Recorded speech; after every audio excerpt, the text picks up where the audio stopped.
Hi! Hello! నమస్తే. Welcome to our channel. నేను మీ సిరి. ఇప్పుడే మన ఛానల్‌ని చూస్తున్నట్లయితే తప్పకుండా సబ్స్క్రైబ్ చేసుకోండి. ఇక కథలోకి వెళ్దాం. వలపు వర్ణం పార్ట్ 29. అర్జున్ అడుగులు ముందుకు, ఆకృతి అడుగులు వెనక్కి పడ్డాయి. గోడకి తగిలి ఆగిపోయింది ఆమె. ఇంత కోపంగా అర్జున్‌ని ఎప్పుడూ చూసింది లేదు తను. భయంగా ఉంది ఆమెకి. ఆమె గుండె వేగం అందుకుంది. బావా! నిజం. నిజంగా నాకేం తెలియదు. ఆమె మాట పూర్తి అయ్యేలోపు ఆపై అని అరిచాడు. ఉలిక్కిపడి మాటను పెదవి దాటనివ్వలేదిక. మళ్ళీ అతనే. నేను అడిగిన దానికి నిజం చెప్పు అన్నాడు. తల ఊపింది. సరే అన్నట్టుగా. నన్ను పెళ్లి చేసుకోవాలి అనుకున్నావా అని అడిగాడు. ఆమె మౌనంగా ఉంది. ఏం చెప్పాలో తెలియక. చెప్పు, నేనంటే ఇష్టమా? ప్రేమించావా నన్ను? అని అడిగాడు. సూటిగా ఆమె కళ్ళలోకి చూస్తూ. ఏడుస్తుంది మెల్లిగా. ముందా ఏడుపాపు గదిమాడు. బలవంతంగా కన్నీళ్లు దిగమింగాలని చూసింది. అయినా ఉపయోగం లేకపోయింది ఆకృతికి. చెప్పు! ఆమె చేతిని పట్టుకున్నాడు. అతని పట్టులో కోపం తెలుస్తోంది ఆకృతికి. అని తలూపింది. ఛట్! అని విసురుగా వెనక్కి తోశాడు ఆమె చేతిని. గోడకి తగిలి నొప్పిగా అనిపించింది ఆకృతికి. బావా! అది కాదు. ఒకసారి నేను చెప్పేది విను అంది ఏడుస్తూనే. ఏం చెబుతావు? ఏం చెబుతావు? చెప్పవే! ఆవేశం అతని మాటల్లో తెలుస్తోంది ఆమెకి స్పష్టంగా. బావా! నిజంగా నాకేం తెలీదు అంది వెక్కిళ్ళు పెడుతూ ఆకృతి. షటప్! ఇంకొక మాట మాట్లాడితే ఏం చేస్తానో నాకే తెలీదు. ఎంతగా నమ్మానే నిన్ను అని క్రోధం నుండి బాధగా వచ్చాయి అతని చివరి మాటలు. ఏడుస్తూ అర్జున్ వైపే చూస్తోంది ఆకృతి. మళ్ళీ అతనే. అమ్మా నాన్న వీళ్ళకంటే ఎక్కువగా నిన్నే నమ్మానే. నువ్వు నా బెస్ట్ ఫ్రెండ్‌వి అనుకున్నానే. నువ్వు బాధపడినా చూడలేను నేను. ఎప్పుడూ నువ్వు సంతోషంగా ఉండాలి అనుకుంటాను. నువ్వు 4 రోజులు కాలేజీకి రాకపోతేనే నాకే ఉండాలి అనిపించలేదు. నీకు చిన్న కష్టం కలిగినా తట్టుకోలేను. నువ్వంటే నాకు అంత అభిమానం. నీ క్యారెక్టర్ అంటే నాకు చాలా ఇష్టమే. ఎవరిని ఊరికే మాట తోలవు. నాకు నువ్వేంటో అర్థమైంది. ప్రతీదీ చెబుతాను నీకు. వివిధ గురించి కూడా చెప్పాను కదే ముందే. ఎలా చెయ్యగలిగావిలా? అని అడుగుతూనే పిడికిలి బిగించి ఆకృతి పక్కన గోడకి చేతిని బలంగా కొట్టాడు అర్జున్. ఇప్పుడతను ఆవేశంలో ఉన్నాడు అని అర్థమైంది ఆమెకి. ఏమి చెప్పినా దండగే అని కూడా తెలుసు. ఆకృతి చీర కొంగు పట్టుకుని చూపిస్తూ, చివరికి ఇది కూడా నీకు చూపించాను కదే! అమ్మమ్మ ఇస్తుంటే ఎలా తీసుకున్నావు? అని అడిగాడు అర్జున్. అంటే ఈ చీర వివిధ కోసం తీసుకున్నదా బావా? అయ్యో! అమ్మమ్మ ఎంత పని చేశావు? అని మనసులోనే అనుకొని రోదిస్తోంది ఆకృతి. బావా! నేను చూడలేదు. ఇది వివిధ కోసం తెచ్చిందని నిజంగా నాకు తెలీదు అని అరిచి చెప్పాలని ఉంది. కానీ అతను నమ్ముతాడని గ్యారంటీ ఏంటి? అర్జున్ మనసులో ఆమె స్థానం ఏంటో అర్థమయ్యే కొద్దీ వెక్కిళ్ళు ఆగట్లేదు. తన బావ తనని అంతగా ద్వేషిస్తుంటే ఆమెకి చచ్చిపోవాలనిపిస్తోంది. ఇంకేం మాట్లాడకు. వెళ్ళు. నా కళ్ళ ముందు నుంచి వెళ్ళు.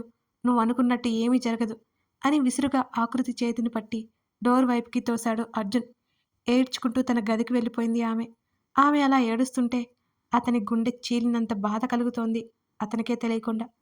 ఆమె బాధ కంటే ఎక్కువ బాధ అతననుభవిస్తున్నాడు. కానీ ఆమె చేసిన దానికి కోపంగా ఉందతనికి. గట్టిగా అరిచి చెప్పాలని ఉంది. బాధ, కోపం, ఆవేశం, అసహనం అన్నీ అతనిలో కలకలం రేపుతున్నాయి. అతని మెదడు చిత్రవదని అనుభవిస్తోంది. అలాగే బెడ్ మీద కూలబడి తల పట్టుకున్నాడు అర్జున్. నువ్విలా చేస్తావనుకోలేదే. అనుకోలేదు. ఆకృతి గురించి అతను ఆలోచిస్తూనే ఉన్నాడు. ముందు ఇక్కడి నుంచి వెళ్ళిపోవాలి. యస్, అప్పుడే ఈ బాధ ఉండదు అని సుమిత్ర దగ్గరికి బయలుదేరాడు అర్జున్. డోర్ బయట వివిధ ఎదురైంది. అతను ఆగిపోయాడు. ఆకృతిని తలుచుకుంటూ బాధగా కూర్చుంది సుమిత్ర. ఏమైంది దీనికి? బావ అంటే ప్రాణం అంటుంది. పెళ్ళి వద్దంటుంది. అటు నాని కూడా అదే అంటున్నాడు. ఒకరంటే మరొకరికి ఎంత ఇష్టం. నాని వద్దన్నాడని వద్దు అంటుందా? నాని మనసులో ఏముందో తెలుసుకోవాలి. వీళ్ళిద్దరికీ ముడిపడితే నాకు ఏ దిగులు ఉండదు అనుకుంటుంటే ఇలా ఉన్నారిద్దరు అని ఆలోచిస్తూ హేమ, విజయ వచ్చింది కూడా గమనించనే లేదు సుమిత్ర. అమ్మా అని పిలిచింది. ఆలోచన నుంచి బయటికి వచ్చి ఇద్దరి వైపు చూసింది. ఇద్దరూ సుమిత్ర పక్కన కూర్చున్నారు. ఏం ఆలోచిస్తున్నారు అత్తయ్య? అంది హేమ. నా ఆలోచనలు ఏముంటాయే?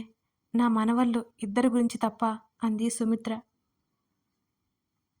అమ్మా పొరపాటు చేశావు. నానిని ఒక్క మాట అడగకుండా నిర్ణయం తీసుకొని ఇప్పుడు అందరూ బాధపడుతున్నారు. ముఖ్యంగా నా కూతురు బాధపడేలా చేశావు. ఏడ్చింది విజయ. విజయ, అది కాదే. చిన్నప్పటి నుంచి చూస్తున్నాం కదా ఒకరంటే మరొకరికి ఏంటో. ఇద్దరికి ముడి వేస్తే మన కళ్ళ ముందు సంతోషంగా ఉంటే చూడాలి అనుకున్నాను. ఇది చిన్నప్పటి నుంచి అనుకున్నదే కదా. సుమిత్ర సర్ది చెబుతోంది. మీరు అన్నది నిజమే అత్తయ్య. నానితో 2, 3 సార్లు అన్నాను. పైపైనే ఆకృతిని పెళ్లి చేసుకునే మాట వస్తే పట్టించుకోలేదు. వేరే పెళ్లి చేద్దాం అనేవాడు అంది హేమ. ముందు నాని మనసులో ఏముందో తెలుసుకోవాలి. ఎందుకు వద్దు అంటున్నాడో తెలిస్తే గాని నేను ఏమి చేయలేను. అదంటే ఇష్టం లేదనే మాట చెప్పాడనుకో నమ్మేది కాదు. ఉంటారుగా ఇంకో 10 రోజులు చూద్దాం అని అంది సుమిత్ర. ఇద్దరూ తల ఊపారు. లోపలికి వెళ్ళి కూర్చున్నాడు అర్జున్. తలుపు వేసి అర్జున్ పక్కనే కూర్చుంది వివిధ. అర్జున్ చేతిని తన చేతిలోకి తీసుకుని ఆశ్చర్యంతో కళ్ళు పెద్ద చేసి చూసింది. రక్తం పోతోంది అతని చేతి నుంచి. ఏంటి ఏంటి సార్ ఇది? కంగారుగా తన డ్రెస్ చున్నీ అడ్డుపెట్టింది. ఆ గదంతా రక్త బొడుకులు పడి ఉన్నాయి. ఏం మాట్లాడలేదో అర్జున్. వివిధ కళ్ళల్లో సముద్రం పొంగింది. చెంపల మీదుగా కన్నీళ్ళు జారిపోయాయి. ఎంత రక్తం పోతుందో. ఫస్ట్ ఎయిడ్ బాక్స్ ఎక్కడా? ఆమె కంగారుగా వెతికింది. అర్జున్ మౌనంగా ఉన్నాడు. సార్ ప్లీజ్ చెప్పండి అంది ఏడుస్తూ. అతను చేయి చూపించాడు. కబోర్డ్లో ఉన్న బాక్స్ తెచ్చి అర్జున్ చేతికి ఉన్న బ్లడ్ మొత్తం క్లీన్ చేసింది. ఒకవైపు ఏడుస్తూనే ఉంది వివిధ. ఎందుకు ఇలా చేశారు? అంత కోపం ఎందుకు మీకు? ఇలాంటి పని చేయొచ్చా? మీకు మీరే బాధను కలిగించుకుంటారా అని అర్జున్ చేతిని పట్టుకొని చెబుతూ అరుస్తోంది వివిధ. అది ఏదో తగిలింది అన్నాడు. తగిలిన దానిలా లేదు ఇది. కావాలని తగిలించుకున్న దానిలా ఉంది. ఎందుకు ఇలా చేశారు? నిదానంగా మాట్లాడుకోవచ్చు కదా. అంతేకాని కోపం తెచ్చుకుంటారా? ఆమె అరుస్తోంది. ఇంకా కోపపు ఛాయలు అలాగే ఉన్నాయి అతని ముఖంలో. నువ్వు ఏడవకు. ఏడిస్తే నచ్చదని చెప్పానా అన్నాడు విసుగ్గా. నచ్చదు సరే, మీరు చేసింది ఎలా ఉంది? ఇది మాత్రం నచ్చుతుంది ఆమె కోపంగా అంది. అతను చిన్నగా నవ్వాడు. ఏంటి సార్ ఇదంతా? ఏడుపు గొంతుతోనే అంది వివిధ. ఏదో కోపంలో అన్నాడతను. ఇలా ఎప్పుడు చేయొద్దు. నాకు భయం వేస్తుంది. ఎంత బాధ కలిగి ఉంటుంది అంది వివిధ. సరే అన్నాడు అతను. పదండి ఆకృతితో మాట్లాడదాం అంది వివిధ. ఎందుకు? అతని కనుబొమ్మలు ముడిపడ్డాయి. తను బాధపడుతూ ఉండి ఉంటుంది కదా. ఈ నిశ్చితార్థం జరిగిందని సర్ది చెబుదాం అని అంది వివిధ. అవసరం లేదు, నేను చెప్పాను అన్నాడు అర్జున్. అవునా? ఇప్పుడు బాగానే ఉందా మరి తను అని అడిగింది వివిధ. సర్ది చెప్పానుగా అన్నాడు సీరియస్గా అతను. నేను మా ఇంటికి వెళ్ళిపోతాను. డాడీతో మాట్లాడాలి. మీరందరికీ నిదానంగా నచ్చచెప్పి వచ్చేయండి అంది వివిధ. నేను వస్తాను, కలిసి వెళ్దాం అన్నాడు అర్జున్. అలా వద్దు, అందరూ బాధపడతారు. ఉన్న పలంగా వెళ్తే. మీరంటే చాలా ఇష్టం అందరికీ. ఏం చేసినా మీకోసమే చేస్తారు. అందుకే సున్నితంగా ఎవరిని నొప్పించకుండా పెళ్లి వద్దని చెప్పండి. తర్వాత డాడీ వచ్చి మాట్లాడతారు అంది వివిధ. అర్జున్ ఏమంటాడా అని చూస్తోంది ఆమె. సరే అన్నాడు. వివిధ చెప్పింది కూడా నిజమే అనిపించింది అతనికి కూడా. నేను విశ్వ వెళ్ళిపోతామంది. అర్జున్ చేతిని చుట్టేసి అతని భుజం మీద తలవాల్చింది వివిధ. అన్నాడు. రేపు ఉదయం వెళ్ళిపోతాం. ట్రైన్ ఉందిగా అంది వివిధ. లేట్ అవుతుందేమో అన్నాడు అర్జున్. పర్వాలేదు అంది. ఏదో ఆలోచిస్తున్నాడు అతను. ఆ రోజు రాత్రి భోజనాల దగ్గర అందరూ మౌనంగా ఉన్నారు.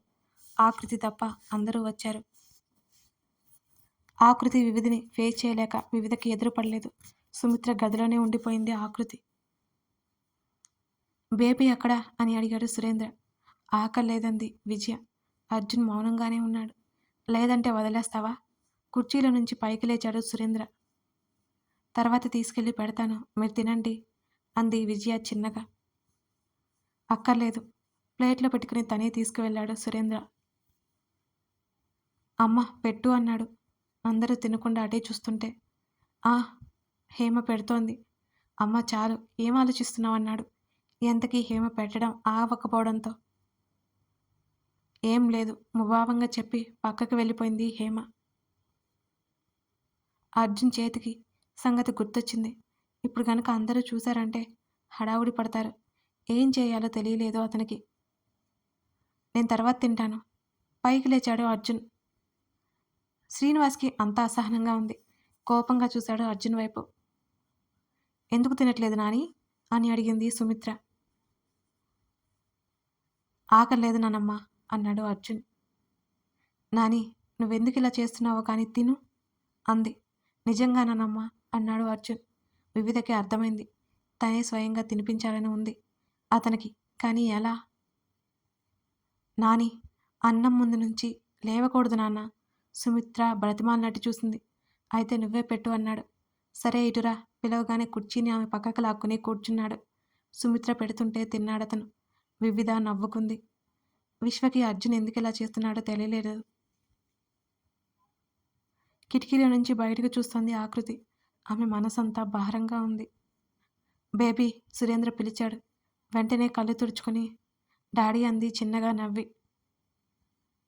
ఇలారా ఆమె చేతిని పట్టుకుని బెడ్ మీద కూర్చోబెట్టాడు సురేంద్ర. కలిపి నోటి దగ్గర ఉంచగానే ఏంటి డాడీ ఇది అంది. ముందు తిను అన్నాడు. ఆమె నోరు తెరిచింది. మౌనంగా ఉన్నారు ఇద్దరు. పరిస్థితులు ఎలా ఉన్నా ధైర్యంగా ఉండాలి. ఎన్నోసార్లు చెప్పాను నీకు. నువ్వు బలహీనపడితే ఎలా? సురేంద్ర అడిగాడు. నేను బాగానే ఉన్నాను అంది ఆకృతి. తెలుస్తుంది ఎంత బాగున్నావో. నువ్వు అక్కర్లేని వాళ్ళ కోసం బాధపడ్డం అనవసరం అన్నాడు సురేంద్ర. ఆకృతికి అర్థమైంది. అదేం లేదు డాడీ, నాకు ఈ పెళ్ళి ఇష్టం లేదు. ప్లీజ్ మీరైనా అమ్మమ్మకి చెప్పండి అంది. సురేంద్ర ఆలోచనలో పడిపోయాడు. నిజంగా డాడీ, బావని పెళ్లి చేసుకొని నేను. నాకు ముందే విషయం తెలిస్తే చెప్పేదాన్ని నానమ్మకి అని అంది ఆకృతి. సరే నీకిష్టం లేకుండా ఏదీ జరగదు. నువ్వు ఈ విషయంలో ఖచ్చితంగా ఉన్నావా అని అడిగాడు సురేంద్ర. ఆకృతి తల ఊపింది. గుడ్, ఏమీ ఆలోచించకు. నువ్వు అనుకున్నదే జరుగుతుంది. పడుకో. సురేంద్ర వెళ్ళిపోయారు. అప్పటి వరకు దాచుకున్న బాధ ఉప్పొంగింది ఒక్కసారిగా ఆకృతిలో. చేతుల్లో ముఖం దాచుకుంది ఆకృతి. ఆకృతి ఎంతకీ గదిలోకి రాకపోవడంతో వివిధ ఎందుకో అర్థమే కాలేదు. తనేమైనా అనుకుంటుందేమోనని ఆకృతి రాలేదా అనుకుని సుమిత్ర గదిలోకి వెళ్ళింది. తలుపు తట్టింది. సుమిత్ర పిలిచింది. లోపలికెళ్ళింది వివిధ. ఆకృతి పడుకుంది అప్పటికి.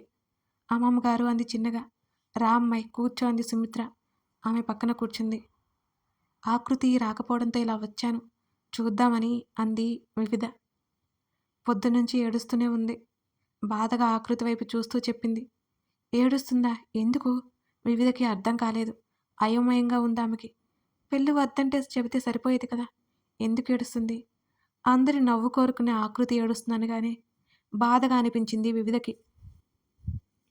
పెళ్ళి వద్దంటుంది. నువ్వైనా చెప్పకపోయావా? వీళ్ళిద్దరూ పెళ్లి చేసుకుని మా కళ్ళ ముందు సంతోషంగా ఉంటే ఎంత బాగుంటుంది. మాకింకేం వద్దు. చెప్పినా ఇద్దరు వినట్లేదు అంది సుమిత్ర నిట్టూర్చి. వివిధ ఏం మాట్లాడాలో అర్థం కాలేదు ఆమెకి.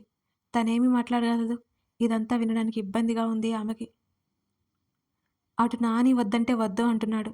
ఎందుకో చెప్పట్లేదు అంది సుమిత్ర. మౌనంగా ఉంది వివిధ. అర్జున్ చెప్తాడు అనుకుంది. ఆమె ఊరుకుంది. సరే అమ్మాయి, ఆలస్యమైంది.